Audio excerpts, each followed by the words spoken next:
माँ, ये बर्तन साफ कर दो माँ, झाड़ू लगा दो माँ, कपड़े धो दो। तुम्हारी माँ को थोड़ा ढंग से रहना सिखाओ। ये कोई गांव नहीं है। एक माँ जिसने अपने बेटे के लिए सब कुछ कुर्बान कर दिया, लेकिन जब वो बड़ा हुआ तो उसी माँ की हालत क्या हो गई, ये देखकर आपका दिल टूट जाएगा। ये एक कहानी ही नहीं है, आपकी सोच को भी बदल कर रख देगी। इसलिए इस कहानी को अंत तक जरूर देखें। उत्तर प्रदेश के देवरिया जिले में स्थित एक गांव था जिसका नाम था पालमपुर। उसी गांव में एक छोटे से घर में कच्ची दीवारों और टपकती छत के नीचे एक मां अपने छोटे से बेटे को सीने से लगाए बैठी थी। उसका नाम था सावित्री और उसके बेटे का नाम था अर्जुन। सावित्री का जीवन आसान नहीं था। पति का देहांत अर्जुन के बचपन में ही हो गया था। घर में कमाने वाला कोई नहीं था, लेकिन सावित्री ने हार नहीं मानी। वो दिन रात दूसरों के घरों में बर्तन मांजती, झाड़ू पोंछा करती और बदले में जो थोड़ा बहुत मिलता उसी से अपने बेटे को पालती। अक्सर रात को खुद भूखी सो जाती, लेकिन अर्जुन को कभी भूखा नहीं सोने देती थी। एक दिन अर्जुन ने पूछा, मां, तुम खाना क्यों नहीं खाती? सावित्री मुस्कुराई और बोली, बेटा, मैंने खा लिया, मुझे भूख नहीं है। लेकिन सच ये था कि उसके पास सिर्फ एक रोटी होती थी और वो भी अर्जुन को दे देती थी। समय बीतता गया, अर्जुन बड़ा होता गया। सावित्री ने अपने खून पसीने से उसे पढ़ाया।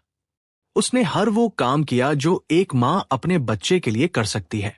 अर्जुन भी समझदार था। उसने मां की मेहनत को कभी बेकार नहीं जाने दिया। वो पढ़ाई में तेज था और एक दिन उसे शहर की एक बड़ी कंपनी में नौकरी मिल गई। उस दिन सावित्री की आंखों में खुशी के आंसू थे।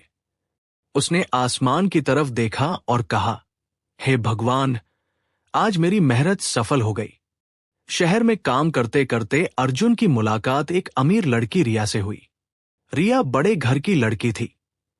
महंगे कपड़े, गाड़ी और ऊंचा स्टेटस। धीरे धीरे दोनों करीब आए और दोनों में प्रेम हो गया। फिर उन्होंने शादी कर ली। शादी के बाद अर्जुन ने अपनी मां को भी शहर बुला लिया। सावित्री पहली बार इतने बड़े घर में आई थी।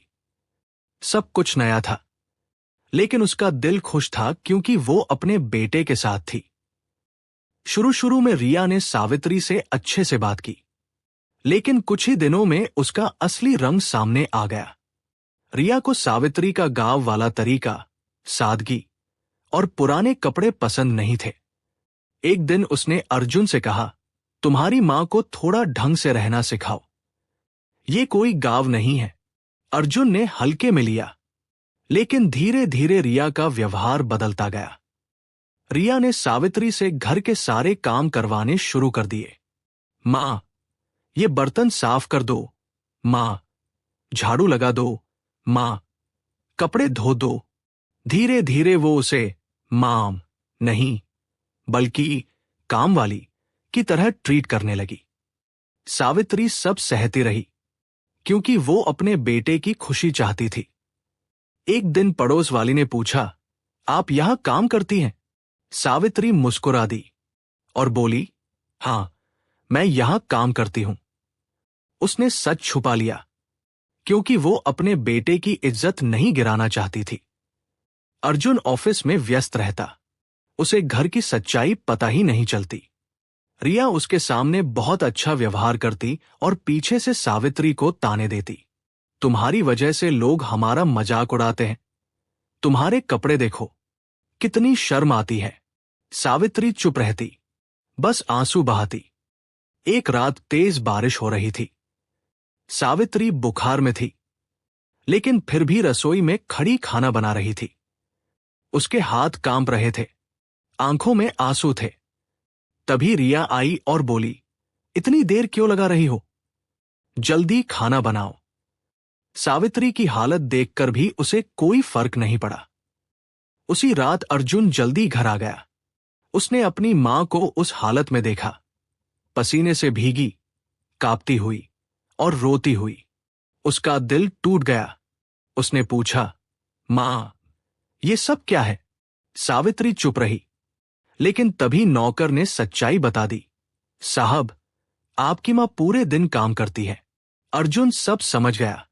अर्जुन गुस्से में रिया के पास गया। रिया, ये सब क्या है?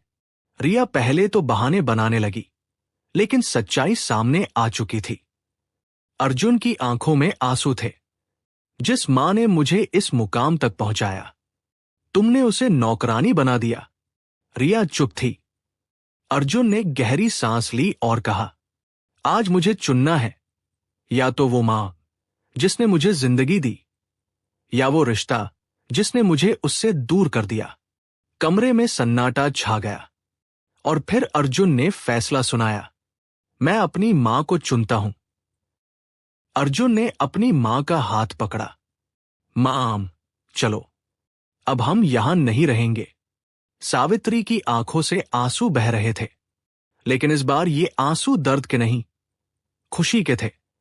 सीख, जिस मां ने अपना सब कुछ देकर बच्चे को बड़ा किया, उसे कभी भी अकेला या छोटा महसूस नहीं कराना चाहिए। यदि सभी बहू अपनी सास को मां के तरह प्रेम करने लगे और सास अपनी बहू को बेटी की तरह प्रेम करने लगे, तो कभी भी रिश्तों में दरार नहीं आते, क्योंकि मां और बेटियों का प्यार दुनिया की सबसे बड़ी दौलत है। यदि हमारी वीडियो से आप सभी को कुछ भी सीखने को मिलता है, तो कृपया आप मेरी वीडियो को लाइक, कमेंट और चैनल को सब्सक्राइब जरूर करें और अपने प्रिय मित्रों के साथ इस वीडियो को शेयर भी अवश्य करें। आप सभी को राधे राधे।